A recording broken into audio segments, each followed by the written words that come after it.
my name is Natasha Vanoff. I live in Anchorage, Alaska. My book is entitled Double Shot of Living. It was published in September 2023. I'm reading the first 2 pages where my character realizes her 50-year-old body has died and her consciousness has been transferred into the body of a 16-year-old girl living 3,000 miles away.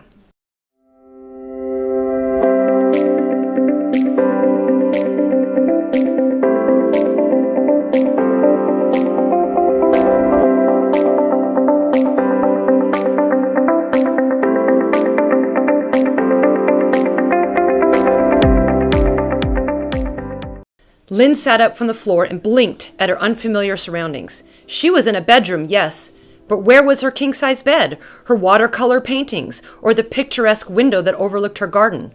The last thing she remembered were the headlights of the oncoming truck. That's all. Her gaze swept across the cramped space, taking in the desk covered in papers and fast food containers, while her feet kicked at the clothes, several pairs of shoes, and a purse strewn across the dirty carpet. I could have sworn I was in a car accident. But this doesn't look like a hospital room. Where am I?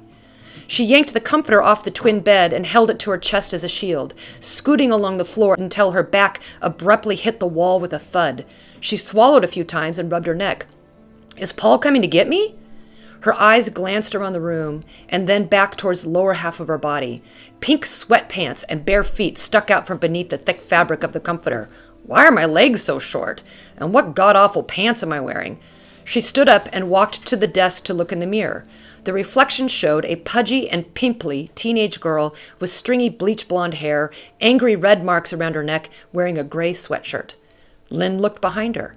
The reflection in the mirror did the same. She turned back and stared. She touched her face. The reflection mimicked her movement. She looked down and saw a body she did not recognize. What the heck happened? Who is this person? She yelled out loud into the mirror and then immediately slapped her hand over her mouth. The high-pitched voice shocked her. I sound like a kid. Lynn paced within the tiny space.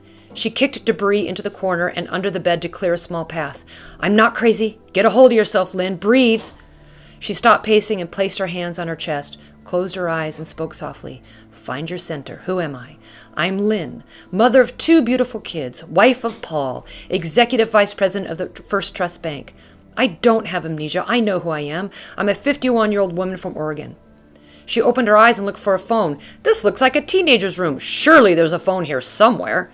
Lynn frantically sifted through the junk on the desk and on the floor, and when she picked up a purse, a phone spilled out. Yes! She fist-pumped the air when it unlocked using face recognition. Barely able to contain her excitement, Lynn dialed Paul's number. When he answered, she yelled into the device, Paul, it's me, Lynn. Oh my gosh, Paul, you won't believe this. I was in this car crash and I woke up in this weird place, and I think I'm in this stranger's body. Don't ask me how. I have no idea. I just want you to know I'm here and I'm okay. She was met with silence. Paul? Paul, are you still there? Paul's voice boomed over the phone. Is this some kind of sick joke? My wife is dead. I just identified her body. I'm calling the police and tracing this phone number. Lynn pressed the end button and slumped to the ground. Paul thinks I'm dead? Except when she took a deep breath, oxygen filled her lungs. She was, in fact, very much alive.